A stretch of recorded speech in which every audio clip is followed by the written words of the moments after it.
ദിലീപ് കേസിൽ ഇന്ന് ശിക്ഷാവിധി വരികയാണ്. ഈ ഒരു സാഹചര്യത്തിൽ ചർച്ചയാകുന്നത് അഖിൽ മാരാറിന്റെ ഒരു ഫേസ്ബുക്ക് പോസ്റ്റാണ്.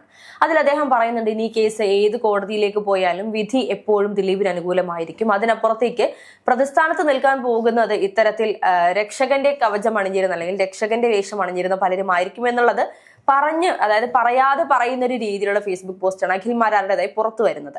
യഥാർത്ഥത്തിൽ ദിലീപിന് ഇപ്പോൾ നമുക്കറിയാം, അതിജീവിതയുടെ വക്കീലിന്റെ ഭാഗത്തു നിന്നും പ്രോസിക്യൂഷന്റെ ഭാഗത്തു നിന്നൊക്കെ പറയുന്നത് ഇനി ഞങ്ങൾ ഹൈക്കോടതികളിലേക്ക് പോകും, അല്ലെങ്കിൽ ഈ പറയുന്ന സുപ്രീം കോടതിയിലേക്ക് പോകും, നീതി എന്തായാലും നേടിയെടുത്തിരിക്കുമെന്ന് പറയുമ്പോൾ എവിടേക്കോ പാകപ്പിഴ അതിജീവിതയ്ക്കും സംഭവിച്ചിട്ടില്ലേ? ഒന്നാമത്തെ കാര്യം എന്ന് പറയുന്നത്, ഒരു അതിജീവിത ഒരു വിക്ടിമിന് പാകപ്പിഴ സംഭവിച്ചോ എന്ന് ചോദിക്കുന്ന നമ്മുടെ സമൂഹത്തിന്റെ ഒരു കിടപ്പുണ്ടല്ലോ, അതാണ് നമ്മൾ ആദ്യം ആലോചിക്കേണ്ടത്.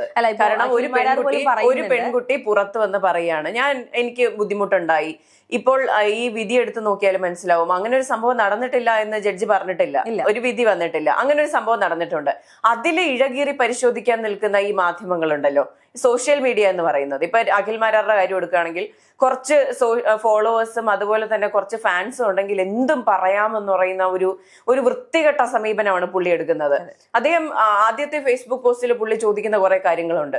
ഒരു SUV-യിൽ എങ്ങനെ പീഡിപ്പിക്കാൻ പറ്റും, എങ്ങനെയാണ് അവിടെ പോയി പീഡിപ്പിക്കാൻ പറ്റുന്നത്, ഇങ്ങനെയൊക്കെ. ഒരു പെൺകുട്ടി ഇത്രയും സ്റ്റാർഡം ഉള്ള ഒരാളാണ്. ഇപ്പോൾ സാധാരണ ഒരു പെൺകുട്ടി അല്ല തുറന്നു പറഞ്ഞിട്ടുള്ളത്. പുറത്തു പറഞ്ഞാൽ എന്റെ പേര് വലിച്ചിഴക്കപ്പെടും, ഞാനാണ് അതിജീവിത എന്ന് ഈ കേരളം മുഴുവൻ അറിയുമെന്ന് ആ പെൺകുട്ടിക്ക് ഉത്തമ ബോധ്യമുണ്ട്. തീർച്ചയായിട്ടും. എന്നിട്ടും ആ കുട്ടി പുറത്തു വന്ന് പറഞ്ഞിട്ട് ആ കുട്ടിയെ വീണ്ടും ഇഴകീറി പരിശോധിക്കാൻ നിൽക്കുന്ന മനുഷ്യരെ നമുക്ക് എന്ത് വിളിക്കണം എന്നാണ് എനിക്കറിയാത്തത്. ഈ കുട്ടിയുടെ മഹസർ തയ്യാറാക്കുമ്പോൾ ആദ്യം ഇത് എഴുതിയെടുത്ത ഒരു CPO ഉണ്ട്, ഒരു സ്ത്രീയാണ്, ഒരു വനിതാ പോലീസ് ഉദ്യോഗസ്ഥയാണ്. അവര് ഇപ്പൊ റിട്ടയറായി. അവരുടെ ഒരു എഴുത്ത് ഞാൻ വായിച്ചിരുന്നു. അവരതിനെ കുറിച്ച് പറയുന്നതുണ്ട്. ആ ദിവസം എനിക്കത് എഴുതി തീർക്കാൻ പറ്റാത്ത അത്ര ബുദ്ധിമുട്ട് എനിക്ക് ഉണ്ടായി എന്നും, ചുറ്റും നിൽക്കുന്ന എത്ര പേര് പറഞ്ഞു ആ കുട്ടിക്ക് ഉണ്ടായ ബുദ്ധിമുട്ട് നമുക്ക് വിവരിക്കാൻ പോലും കഴിയില്ല എന്ന്. ആ പെൺകുട്ടിക്ക് വേണ്ടിയിട്ട് സ്വന്തം കരിയർ പോലും നശിപ്പിച്ച് കളഞ്ഞ കുറേ പെൺകുട്ടികൾ ചുറ്റും നിൽക്കുന്നുണ്ട്, കുറേ ആൾക്കാര് ആ കുട്ടിക്ക് സപ്പോർട്ട് ചെയ്ത് നിൽക്കുന്നുണ്ട്. അപ്പോഴും നിങ്ങൾ ഒരു എക്സ്റ്റെന്റ് ഞാൻ പറയാം, നിങ്ങൾ ദിലീപിനെ സപ്പോർട്ട് ചെയ്തോ കുഴപ്പമില്ല, അറ്റ്ലീസ്റ്റ് ആ പെൺകുട്ടിയെ വെറുതെ വിടാനുള്ള മാന്യത അഖിൽമാരായി. ഫേസ്ബുക്ക് പോസ്റ്റിൽ പറയുന്ന മറ്റൊരു കാര്യമുണ്ട്, വൈദ്യപരിശോധനയ്ക്ക് ഇതുവരെ ഈ പറയുന്ന അതിജീവിത തയ്യാറായിട്ടില്ല. അതുകൊണ്ട് തന്നെ ഇനിയിപ്പോൾ അത് കൂടുതൽ കോടതികളിലേക്ക് അല്ലെങ്കിൽ ഹൈക്കോടതിയിലേക്കൊക്കെ പോകുമ്പോൾ ഇനി വരാൻ പോകുന്ന വിധി ചിലപ്പോൾ ഈ പറയുന്ന പൾസർ സുനിയെ പോലും വെറുതെ വിടുന്ന വിധിയായിരിക്കും. ഒരിക്കലും പൾസർ സുനി പുറത്ത് വരുമെന്ന് എനിക്ക് തോന്നുന്നില്ല എന്നല്ല. പൾസർ സുനിക്കെതിരെയുള്ള ശക്തമായ തെളിവുകളുണ്ട്. ഈ സോഷ്യൽ മീഡിയയിൽ ഇരുന്ന് എന്ത് വിടുവായിത്തരവും എഴുതി വിടാവുന്ന ഒരു സാഹചര്യം ഇപ്പോൾ ഉള്ളതുകൊണ്ടാണ് അഖിൽ മാരാരെ പോലുള്ള ആൾക്കാർ ഇതുപോലെ എഴുതി വിടുന്നത്. പൾസർ സുനി ഒരിക്കലും പുറത്തു വരില്ല. ഇനി അപ്പീല് പോയാൽ 7 മുതലുള്ള പ്രതികളുടെ ഭാവി എന്താവും എന്നതിനെ പറ്റിയാണ് അപ്പീലിൽ പോകാൻ പോകുന്നത്. ഇതിനുള്ള പ്രധാന കാരണം എന്ന് പറഞ്ഞാൽ പൾസർ സുനിക്കെതിരെയുള്ള കൃത്യമായ തെളിവുകളുണ്ട്. കാരണം അയാൾ കൃത്യത്തിൽ നേരിട്ട് ഇടപെട്ട ആളാണ്.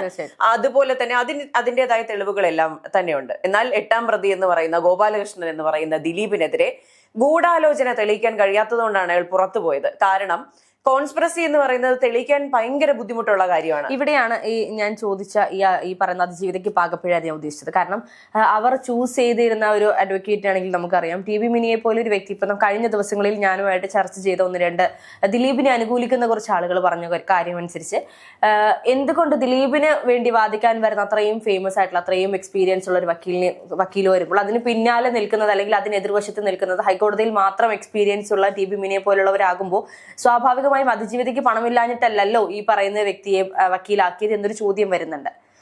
ഇത്തരത്തിലൊരു ലൂപ്പ് ഹോൾ ഉണ്ടാകുമെന്നും അതിലൂടെ വളരെ എളുപ്പത്തിൽ തന്നെ ദിലീപ് രക്ഷപ്പെട്ടു പോകുമെന്നുമുള്ളത് ദിലീപിനെ അനുകൂലിക്കുന്ന ആളുകൾ തന്നെ പറയാതെ പറഞ്ഞു കഴിഞ്ഞു. അതിന് മറ്റൊരു വശം ഞാൻ പറയട്ടെ.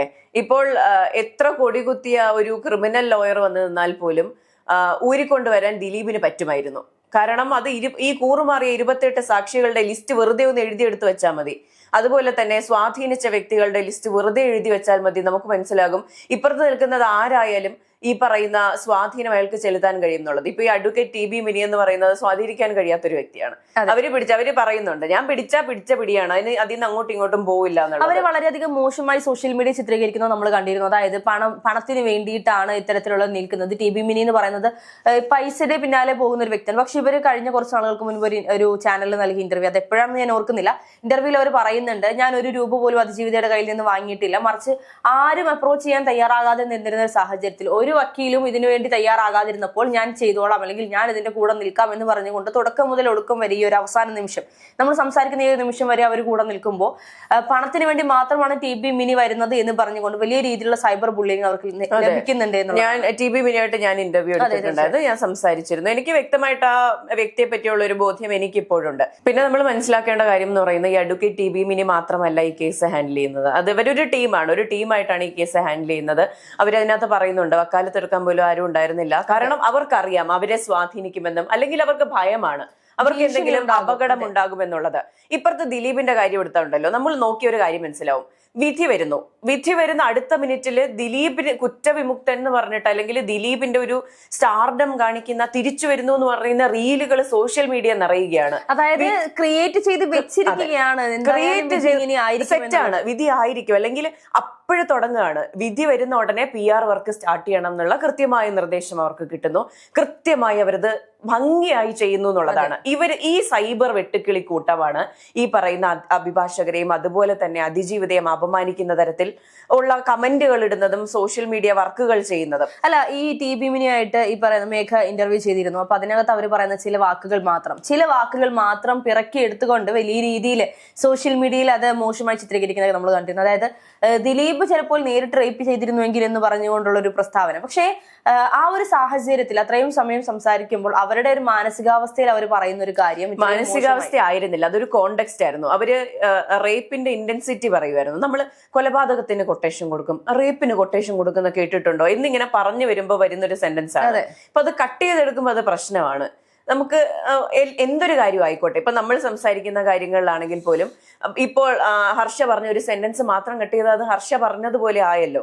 അതുപോലെ മിസ്ലീഡ് ചെയ്യുന്ന കാര്യം അത് ഈ അഭിഭാഷക തന്നെ എന്നോട് പറയുന്നുണ്ട്. എല്ലാ തവണയും വിചാരണയ്ക്ക് വിളിക്കുമ്പോൾ അല്ലെങ്കിൽ ഹിയറിങ്ങിന് കോടതിയിലോട്ട് വിളിക്കുമ്പോൾ പ്രതിഭാഗത്തിന് പറയാൻ ഒന്നേ ഉള്ളൂ, ഈ അഡ്വക്കേറ്റ് ഇന്റർവ്യൂ കൊടുത്തു, ഇവര് പബ്ലിക് ഫെയിമിന് വേണ്ടിയിട്ടാണ് സംസാരിക്കുന്നതെന്ന്. ഒന്നുമല്ല, ഞാൻ സംസാരിച്ചിരുന്നു ഇവരുടെ അടുത്ത്. ഒരു 2 വീലറിൽ കയറി വെറുതെ പോകുന്ന ഒരു പാവം സ്ത്രീ, അവരെ ഇങ്ങനെ ഓടിച്ചിട്ടാണ് ഞങ്ങൾ പിടിച്ചത്.